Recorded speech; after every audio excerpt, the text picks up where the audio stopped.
Donna, thank you so much for being here. Thank you, Shilpa, for having me. It's my honor to be here. I've been wanting to connect with you for a long time, as I had expressed just moments ago. On the topic of spiritual wisdom and leadership, I feel like everything I've known of you, know about you, you have so much wisdom in that area. I'd love for you to share a little bit about your background and how you arrived at where you are now. Thank you. Yeah, well, I was in, the corporate world for 28 years, and I woke up, quite literally woke up at the age of 44, which was how old I was when my father died, or how old my father was when he died. And it was like suddenly a really big wake up call. And I was in a massive rush to really figure out my life. And on the advice of a psychic, I enrolled myself in a master's program in spiritual psychology with the University of Santa Monica. And the rest is history. It has been, I can't believe it. It started in 2013 when I first entered into that program. And I can't believe it's going to be 10 years, a full decade. And I am absolutely a completely different person from the inside out. I don't recognize myself anymore when I look in the mirror. And what's also really interesting, life is such a mirror and life is always reflecting to us. And we touched on this briefly. I'm now living in Costa Rica, which I don't really know how I got here. I don't really know what I'm doing here. And it's so interesting that everything has changed in my life, everything. And so now, as I've gone through this massive inner change, now I am seeing a massive outer change, which is pretty cool. Absolutely. I over and over have learned through people who knew me and they knew I wanted to shift, make that change. And they were seeing something in me and they would say, what you're feeling now, whatever that energy was in corporate, is reflecting on the inside Mm. and it's coming out outside. And now when I started to make that shift, all the souls that started coming into my life and the energy and experiences were reflecting what was coming on inside. Yeah. Yes, life is our mirror for sure. Life is our mirror. One of the things I know you've spoken about are these concepts of the sacred truth and universal laws and tapping into the energy of the quantum. How do those concepts now, um, I would say, manifest as you now have moved to Costa Rica? Mm. Gosh, that's such an interesting question. You're so intuitive. It's a little comical. Um, there is a lot of opportunities for surrender in Costa Rica. And I honestly believe that part of the reason my soul has led me here, which I absolutely believe is the case, is because there's no taming the jungle. There's sort of no mastering or controlling the rainforest. And Costa Rica, while they are very advanced in a lot of ways, they are certainly not as advanced as the good old US of A. So there have just been, for example, Costa Rica is playing in the World Cup right now. So businesses literally close because people are like, sorry, I'm going to watch the World Cup. And so this has been such an opportunity to practice what I preach, right? This is the opportunity to really be mindful and to cooperate with natural law. And natural law is whatever is unfolding in front of us in this very moment, whether we like it or not. And so I have really had to return myself to my center and come back to that inner awareness, that inner knowing that even though this doesn't look like my plan right now, there is a greater plan that is unfolding, that is beyond my comprehension. And I can either fight against it and I'll hurt myself, or I can be in alignment with it and I won't have to suffer through it. So, I mean, moving from California to Costa Rica, there's quite a few weather differences. I mean, we arrived here in the latter part of September, and it has been the rainiest rainy season for the past 30 years in Costa Rica. So I'm a California girl, right? There is no rain ever. It's sunny 365 days a year. So that's been a really big adjustment. And truthfully, I have loved it. And it's been a really different experience and a different feeling. And all of this water comes with all kinds of logistical challenges and like things that we have to navigate that we never even considered navigating before, you know? So there have been a lot of opportunities to take a seat back in our own energy, both my husband and I, and breathe and surrender and come into that deep acceptance of the moment, of whatever's happening, regardless of, you know, what we think about it. It sounds like a culture shock to some degree. Oh, yes. Yes. Yeah, there's probably a level of appreciation, like you said, being a California girl. I can resonate with that, being most of my life in California. However, I spent my high school years in India and moved there during monsoon season. Yeah, that's exciting. So I can tell, like, the rain is a different, I would say, level of nature that we don't experience, but it comes with its own rules. Yeah, for sure. And, you know, the sun came out after probably, I don't know, a 6 or 7 day period of just relentless rain. And it was really early in the morning. And we took a walk down to the river that's right near our house.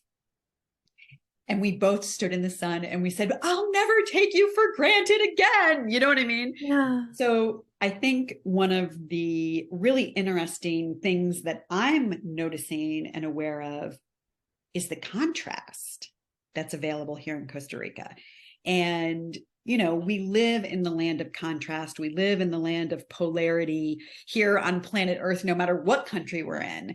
But there's been, you know, an enchantment around the contrast here because, for example, today it is a magnificently sunny day and I have a blue bejeweled ocean with this emerald green blankets of jungle around the blue and the sky and the clouds, and it's magnificent. You know, it's magnificent. So it definitely takes you for a ride, swinging from one point of contrast to the next. Yeah, we call it Maya in the Indian language, and I constantly have to remind myself that you can't see the light unless there's a black backdrop.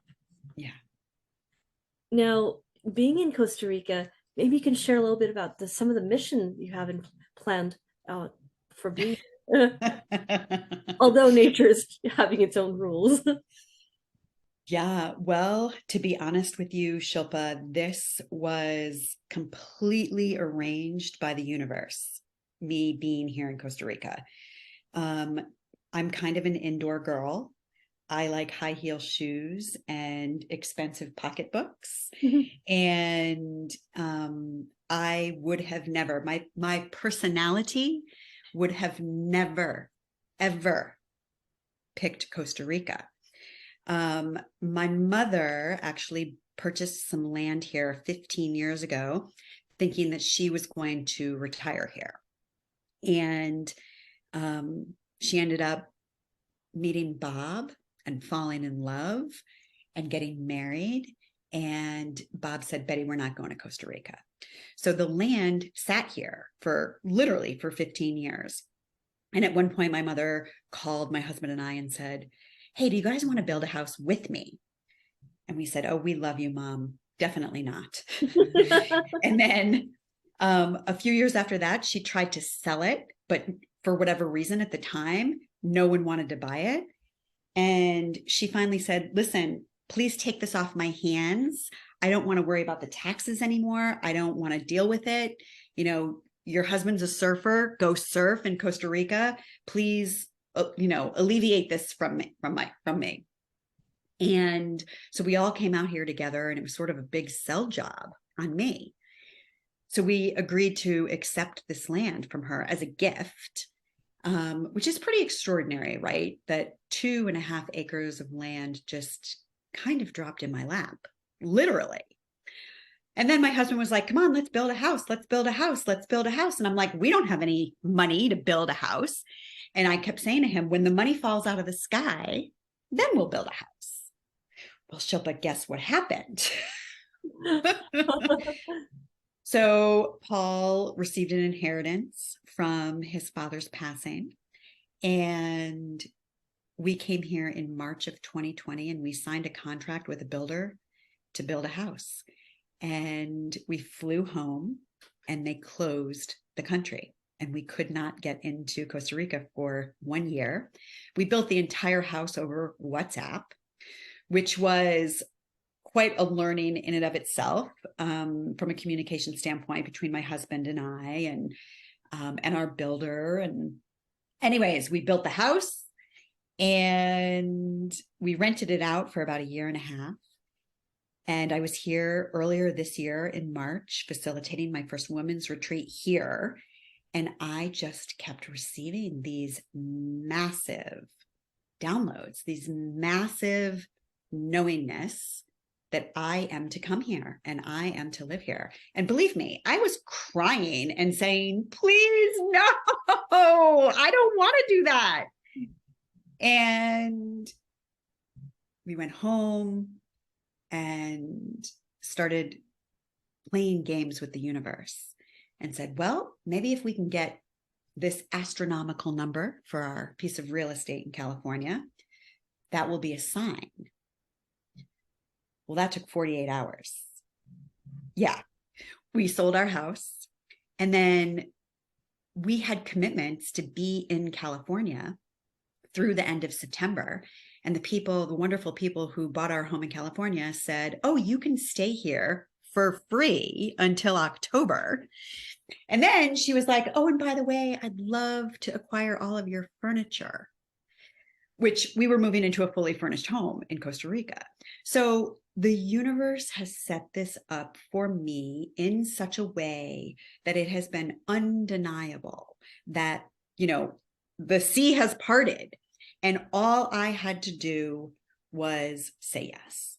And the longer I am on this journey and the more I am in this life, the more interested I am in paying attention to the guidance and the wisdom of my soul. And this was a soul move, if I ever saw one. So my personality and my ego are just trying to keep up.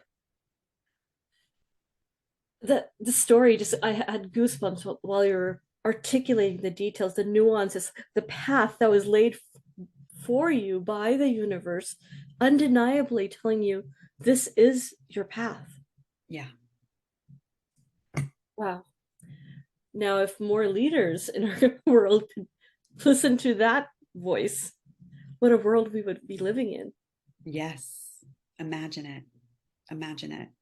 And that is part of my mission. I know you asked about my mission. Shilpa, I don't know that I can really answer that question, to be 100% truthful.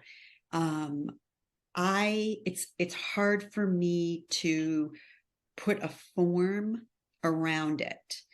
I am in the essence of it, and I will keep listening, and I will open myself to the way the universe is speaking to me now here in Costa Rica, and what that means, and where the aliveness shows up for me, and where those, sparks of energy come into my awareness and which ones I'm going to follow.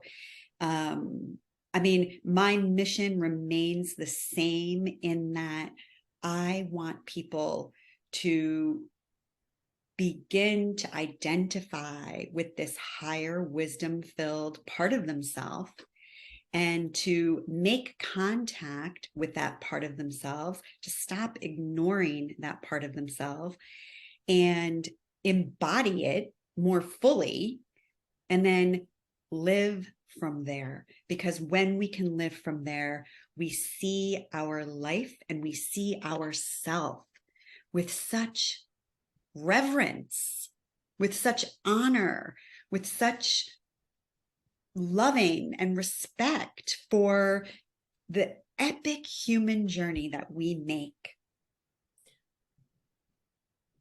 That's what you just expressed. I'm my intuition asked me to ask you the question: how do leaders, or those who believe that they're called to be a leader, how do they know how to listen to that voice? How do you tap into that wisdom? Yeah. I think the first step is to recognize that we have a lot more intelligence than just our IQ. And we have not only our intellectual intelligence, which most of us in the corporate world, I know that this is true for myself, have been taught that, that is what you rely on. You've got to know all the answers. You've got to always be prepared. You've got to, have all the information all the time about everything for every minute of every day, for every subject, for every. We've all been sort of trained to believe that that is our single operating system. And that has produced, as we all know, anxiety, illness, trauma. It's no way to live, right? But what we overlook is the information that we get from our emotional body, right? We have emotional intelligence. We have a physical intelligence. Our bodies are giving us information all of the time, but we ignore it. We ignore it. And certainly I wrote a book about it, ignoring mine. And then, of course, we have our spiritual intelligence. And our spiritual intelligence is the true expression of who we came here to be. And when we're trying to fit ourselves, if we're a square peg and we're trying to go into a round hole, it's never going to work. But we force it. And when we force it, we hurt ourselves. So I think the first step is to recognize that we are multidimensional beings and that we have a lot more intelligence and wisdom on different levels of our consciousness that are beyond our intellect. And that shift that occurs, when it occurs for some souls, I believe sometimes there's a catalyst that triggers that desire for making that shift. Yet there's so much stigma. I think things are shifting, but there's so much stigma around just the concept of spirituality. Yeah. Well, I think people by and large, I saw spirituality was on the cover of LA magazine. And I don't know, this is probably going back 5 years now. And I was so excited to see spirituality on the cover of LA magazine. But when I opened LA magazine to read about it, it was all about religion. It wasn't about spirituality. And I think there's still a very big misunderstanding about the differences between religion and spirituality.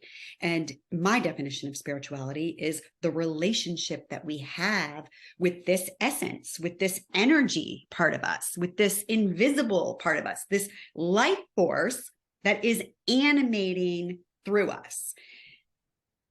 That is what spirituality is about. And it doesn't really have any rules. it has universal law, which is, these laws are as real as the law of gravity, but we don't study them. We don't understand them. We don't know how they work. And so we're not in cooperation with them. But when we're out of cooperation, our life doesn't work. And that's like a clear sign and a clear indication that we're out of cooperation, is that our life doesn't work. We push and force our way against life, and life is bigger than us. And when we are out of cooperation, it not only manifests, like you were expressing earlier, in the body in a physical energy, because that energy gets locked. Those emotions then manifest into our this physical stuff. But it also manifests in the culture around us. Having been in corporate culture, one of the things I noticed was sometimes when the energy was not so positive, those souls around me in the company's culture, the emotions and physical well-being was reflecting that energy. Yes. Well, I think that the group is very strong, right? The power of the group is very strong. And that is where we need a lot of courage for, women leaders, for example, these days. I work with so many amazing women who are standing forward and courageously disagreeing or not going along with the boys club anymore. And that is scary, right? That is not an easy thing to do. And we've got to do it with compassion and groundedness and resolve, instead of with againstness or force or pushing, because then we're just sort of in our masculine. And that's kind of how we got ourselves to where we are. Absolutely. I did a whole series on feminine energy, and one of the key takeaways from a lot of people that were my guests is we're not talking about as of female, male. We're talking about the essence of energy that's in all human. But it's the essence of energy that's in all of us. Yet we've somehow, through Western culture, have been conditioned, and maybe other cultures as well, that to not give that energy credit where it needs to have, it needs to shine. Yeah. And that's where the intuition is, I believe. That's where some of the innate wisdom is. Well, when we want to tap into our innate wisdom, it's a place of receiving. It's the yin, not the yang, right? It's the opening and the allowing when that can come in. And I don't know about you, but in the corporate arena, there's not a lot of room for the yin. There's not a lot of room for the pause, for the breath, for the spaciousness that is required to allow those gifts to just show up. And, it's so funny. I can remember being at the board table, and I worked on a team. I was the West Coast vice president of sales and marketing for a little hospitality company. And every quarter we would have to go report out the results of our hotels. And I would open my mouth, and I'm kind of a deep thinker, right? Like I collect my thoughts before I speak, and I would begin to say something. And if my pause was a little too long, my male counterpart would jump in and speak for me. And this was the norm. This was the norm. And this is the norm in a lot of places. And so at that time in my life, did I have even the awareness or the courage to ask him to be patient with me and for me as one of my supportive team members that I'm entirely capable of answering the question. And I like to collect my thoughts before I speak.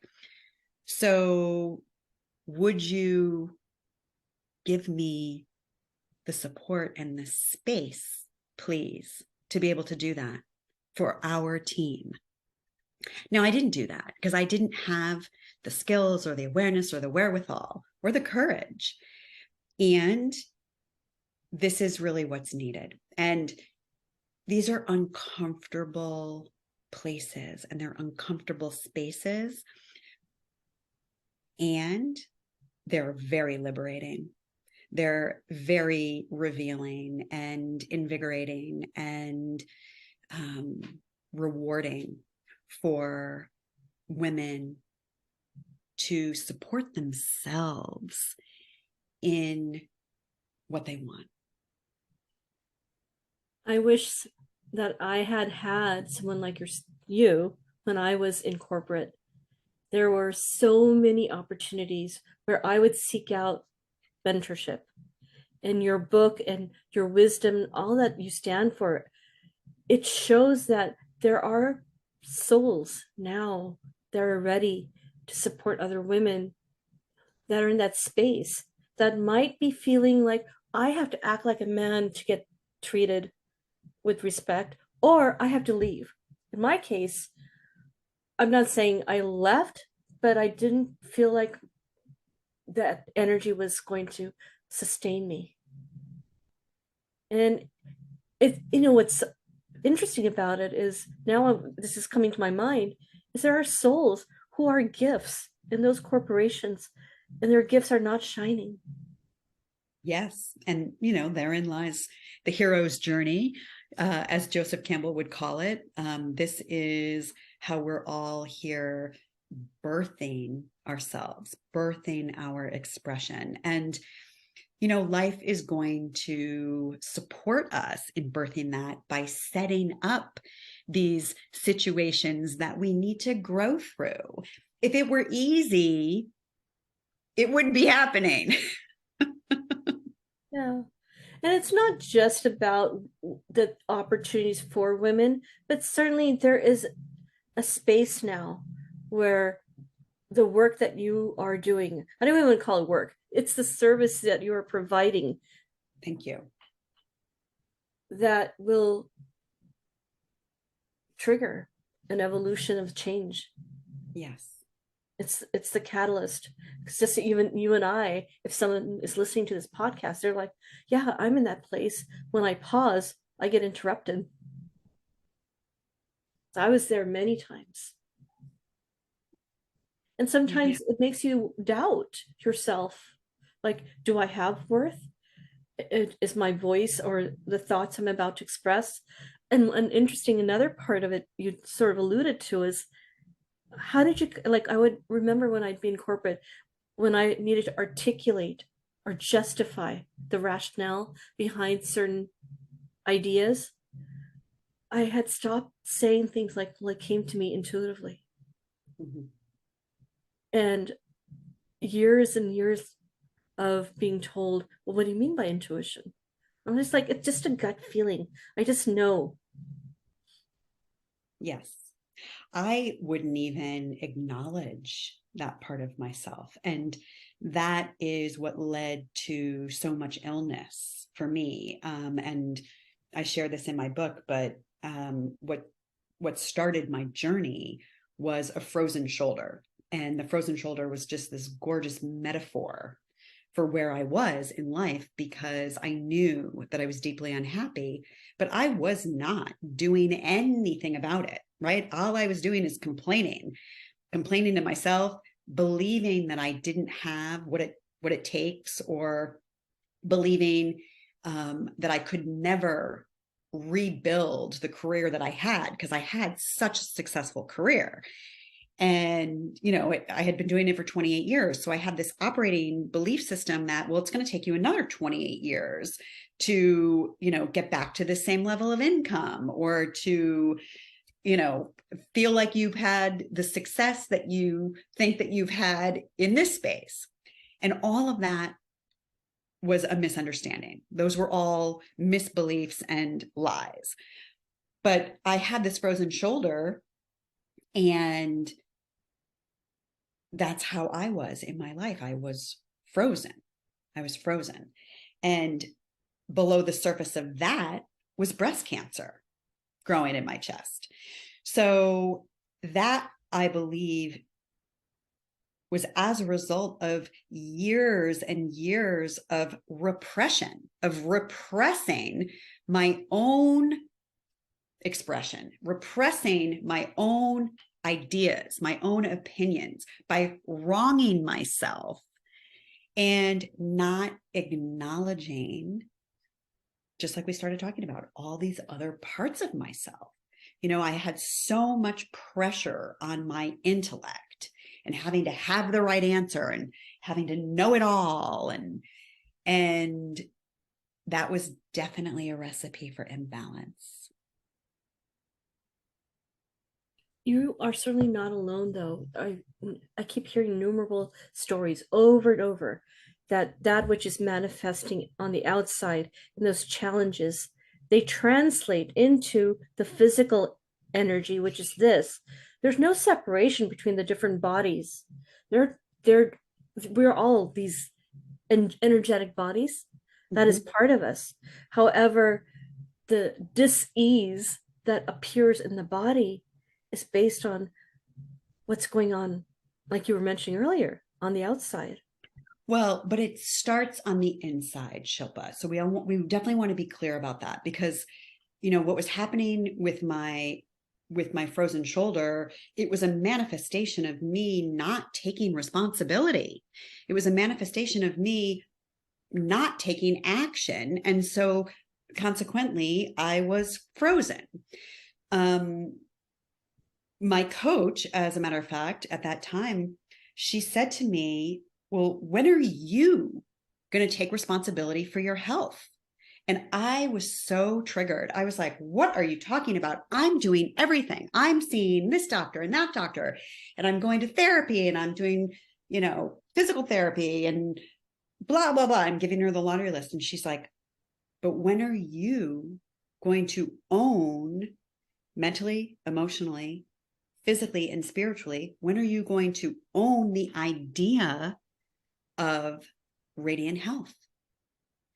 And because I kept putting the healing outside of myself, I wasn't healing. And as soon as she said that, I began affirming my health in that moment. I began putting my attention and my focus and my energy on my health, not on my problem. Yeah. And I 120% agree. It's on the inside and those things that start manifesting. Well, all of our souls are on their own path, on their own journey of learning and evolution. And we can never know what that soul over there needs, right? We're having enough trouble figuring out what our own soul needs for its growth and evolution. And when we can remember that, we can give each other space for it. I do find that some people just would rather complain than do the hard work. And it is hard work, right? Falling into the discipline of really having a true meditation or spiritual practice. Like it takes some discipline to fold that into your lifestyle and to make it part of your lifestyle rather than just treating it like something else that's on the to-do list. And that's the difference, right? Between how it operates in our consciousness throughout the entire day or how we treat it as a to-do list item. Absolutely. It is part of my lifestyle, but I can tell you it's not always easy. Yeah. Oh, I actually missed mine today.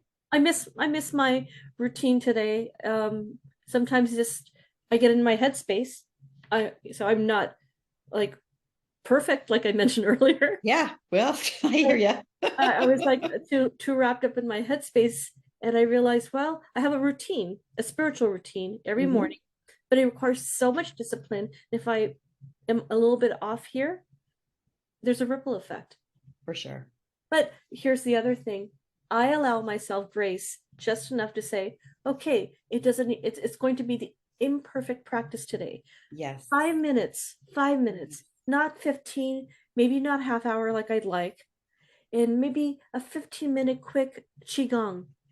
Yes. Blend that together, and you're still in balance. Yes. Yeah. But the grace is needed. Every day. Every day. So for potential people who are still thinking, what's that spirituality stuff? I'm a leader, but am I a spiritual leader? What nuggets or wisdom would you like to impart on them, saying, maybe I'll dip my toes into this world? Well, I think when we talk about spiritual leadership, really what we're talking about is inner leadership, right? It's like leading yourself. And as we can all lead ourselves, we show up differently. We make different choices. Our different choices lead to different experiences, which lead to different emotions and different behaviors. So, inner leadership would be taking that time out, right? And really applying that discipline to one's life that is going to have a positive habit created that will then pay dividends in other parts of our life. I study A Course in Miracles. I'm a student of A Course in Miracles. And, people who study the Course, they say that a miracle takes place anytime someone changes their mind.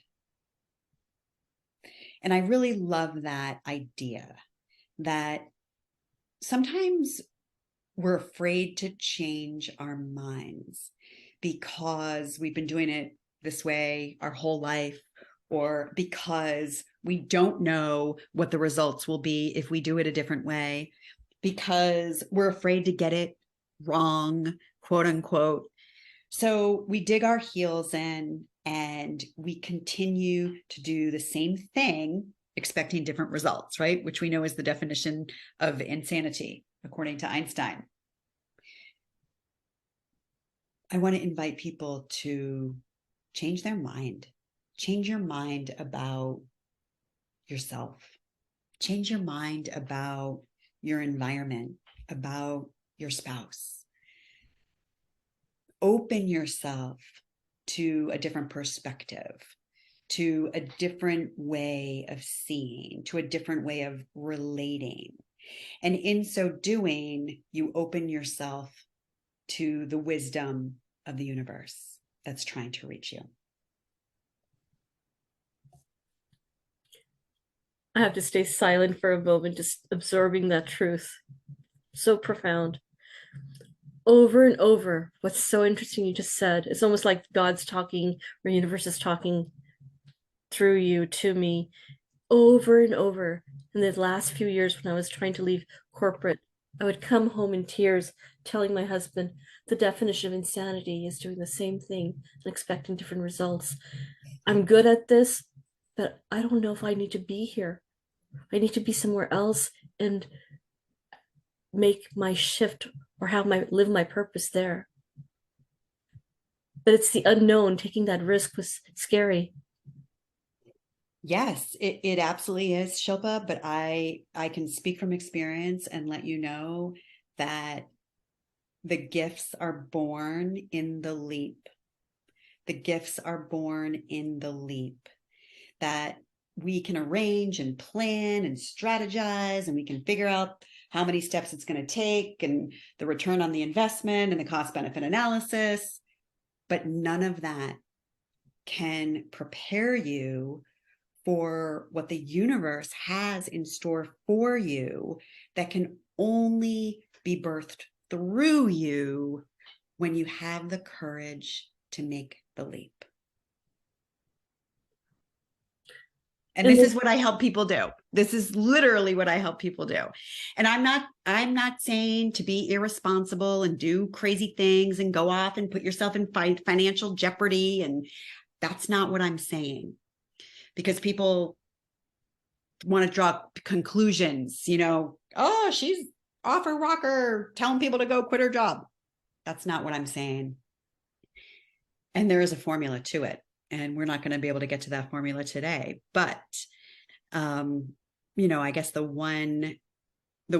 one first step is to change your mind.